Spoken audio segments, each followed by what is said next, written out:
आता आपल्या आवडत्या मालिकेचे संपूर्ण भाग मालिका प्रसारित झाल्यानंतर लगेचच पाहू शकता फक्त सन नेक्स्ट वर. भारतातील प्रेक्षकांसाठी मोफत सेवा. का काय येऊ दे, बघून घेऊ दे एकदा तुला. आई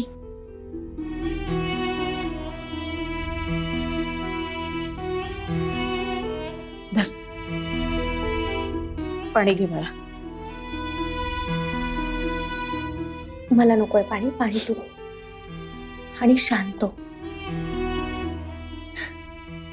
कशी शांत हो.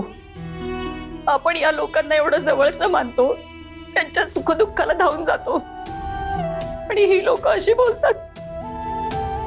ऐकतं काय, मला तर इतका राग आला होता ना, वाटलं होतं की वरुण असं नाही बोलायचं. बघ, आपण लोकांविषयी बोलताना एवढा विचार करतो, आणि ही लोक मात्र तोंडाला येईल ते बोलतात माझ्या सईबद्दल. आई बघ, तू प्लीज रडू नको ना, शांत हो. ताई काय ग, आपल्या घराच्या बाहेर लोक का जमा झाली होती? करून काय झालं? अरे मामा, तो विक्रम येऊन गेला आणि आता ते लोक ताईला त्यावरनं बडबडतात. अरे वा रे वा, कोणी काही बोलायला लागेल. आणि सगळ्या लोकांना माहिती आहे ना सई कशी आहे ते. तेच तर, म्हणून आईलाही वाईट वाटत होतं. आई पण खूप बडबडली त्यांना. बरं केलंस तू ताई. आणि काय झालं ललिता, सईच्या वतीने तू मांडलीस का नाही लोकांशी? बोलली ना. काय काय सांगतेस? पण सईच्या बाजूने नाही, सईच्या विरोधात बोलली. हा, वाटलंच वा. मला खरंच खूप वाईट वाटलंय मधू. नाही, एरवी आपल्यात भांडण होतात, पण आपण एक कुटुंब आहोत ना. बाहेरच्यांसमोर तरी आपण साथ सोडणार नाही असं वाटत होतं, पण माझा भ्रम होता तो. आई, ती कोणाकडूनही काही काय अपेक्षा ठेवते? नाही तर काय, आई तुला इतका अनुभव येऊन सुद्धा तुला कळत नाही का ग की कोण आपलं आणि कोण परक? ए शाण्या, माझ्याच घरात उभं राहून मलाच परक म्हणतोयस? म्हणजे ही लोक नाही आहेत ना परकी? अगं मग तू का नाही भांडली त्यांच्या वतीने त्या लोकांबरोबर? अगं आपल्या अंजलीसाठी सई त्या लोकांबरोबर किती भांडली होती, आठवत आहे ना? आणि मग आज ही लोक जर का सईला बोलत असतील तर ह्यांच्या वतीने तू नको का त्यांच्याशी भांडायला? हे बघा, सईनं आपल्या अंजलीची बाजू घेतली कारण अंजलीची बाजू खरी होती. इथे आपलंच नाणं खोटं काय? म्हणजे काय म्हणायचंय तुला वहिनी? तुला चांगलं माहितीये विक्रमचा आणि सईचा काही संबंध नाहीये. कशावरून? कशावरून?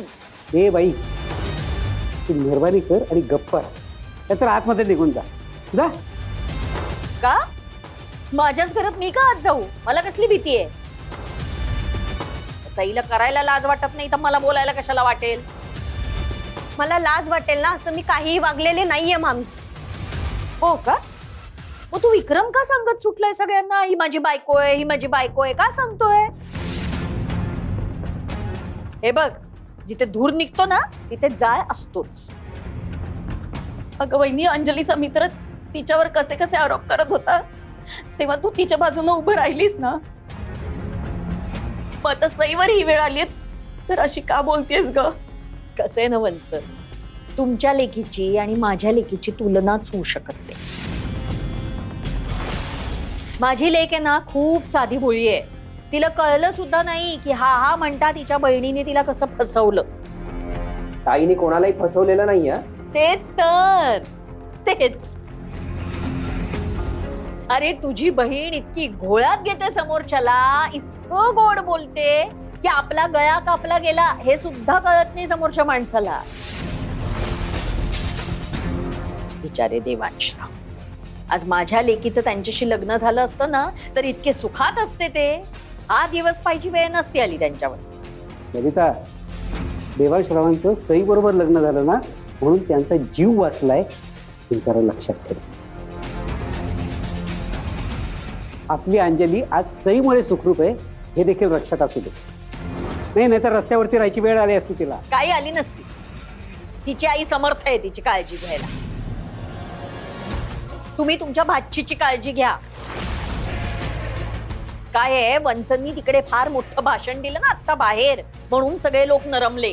पण दरवेळेला लोक गप्पच बसतील असं सांगता येणार नाही. आता रोज कुणीतरी येणार, आपला दरवाजा वाजवणार आणि काहीतरी उलट सुलट बोलून जाणार. असं काही होणार नाही. तो विक्रम खोटा आहे हे सगळ्यांना लवकरच कळेल. वंच, जे कधीच घडणार नाहीये त्याची वेडी आशा का लावलीये तुम्ही? नाही, मी काय म्हणते वंच, तू विक्रम एवढं म्हणतोय तर या सईने पुन्हा लग्न करून टाकावं ना त्याच्याशी. उलट किती चांगलं आहे ना, त्याचं इतकं प्रेम आहे सईवर. सईला सुखात ठेवेल, तुम्हाला सांभाळेल, तुमच्या औषध पाण्याचा खर्च करेल, या वरूनच्या शिक्षणाचा खर्च करेल आणि गेला बाजार माझं कर्ज फेडेल. उत्तम आहे की. सई, तू पुन्हा लग्न करून टाकते विक्रमशी. उत्तम आहे. पास झालं मामी. मी ऐकून घेते म्हणून काही बोलशील का ग? आणि लग्न म्हणजे तुला काय भातुकलीचा खेळ वाटला जो रोज नवीन डाव मांडायला? माझं देवांश सरांसोबत विधिवत लग्न झालंय आणि हे त्यांच्या नावाचं मंगळसूत्र आहे. आमच्यामध्ये वाद झाले म्हणजे आमचं नातं तुटलं असं नाही होता. देवांश सरांशिवाय मी कुठल्याही परपुरुषाचा विचार कधीच करू शकत नाही. माझं नाव दुसऱ्या पुरुषासोबत जोडण्याची चूक केली आहेस ना, तर ती चूक तू परत कधीच करू नकोस. माझ्या आणि देवांश सरांच्या मध्ये जर कोणी येण्याचा प्रयत्न केला ना, तर ते मी कधीच सहन करणार नाही.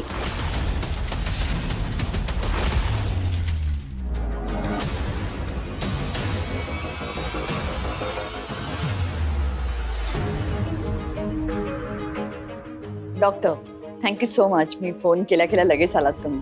Please come.